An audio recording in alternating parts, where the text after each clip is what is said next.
పెద్ద సంత నుంచి అయితే కొన్ని కొన్ని ముక్కలైతే ఏరి తీసుకొచ్చానండి. కొన్ని క్లాతులు, ఇంకా లేసులు, స్టోన్స్ అలా మనం బ్లౌజ్‌కి వేసుకునే స్టోన్స్, ప్యాచ్ వర్క్ లాంటివి. ఇవన్నీ ఎందుకు ఇలా ముందేసుకొని కూర్చొని అన్నీ దేవులాడుతున్నాను అనుకుంటున్నారా? ఏం లేదండి. వీటిలో కొన్ని కొన్ని మనకి కలర్‌ఫుల్‌గా ఉన్నాయి, బాగున్నాయి. అంచు లేసులు లాంటివి. ఇవైతే నేను చూపిస్తున్నవి గోల్డ్ లేసు. మనం స్టోన్ ప్యాచ్ వర్క్ లాంటివి వేసుకుంటాం కదా!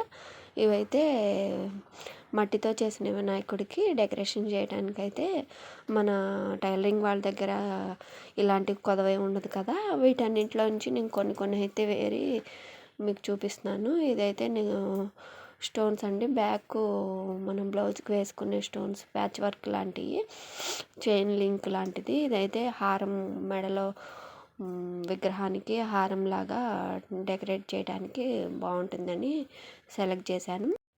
నెక్స్ట్ అయితే హ్యాండ్కి చేతికి కంకణం లాగాను, కిరీటంకి కానీ జంధ్యం వేసుకుంటాడు కదా ఆయన, జంధ్యానికి కానీ అలా గోల్డ్ లేస్ కానీ కలర్ఫుల్గా ఏదైనా పింక్ లేస్ సెలెక్ట్ చేసుకున్నాను. ఇదైతే బొట్టుకి బాగా కరెక్ట్గా మ్యాచ్ అవుతుందని స్టోన్ వర్క్ లాంటిది ఒకటి సెలెక్ట్ చేశాను. ఇదైతే హ్యాండ్కి కంకణం లాగా పెట్టుకోవడానికి, హ్యాండ్కి కానీ కాళ్ళకి కానీ అన్నిటికీ పెట్టుకోవడానికి తీశాను.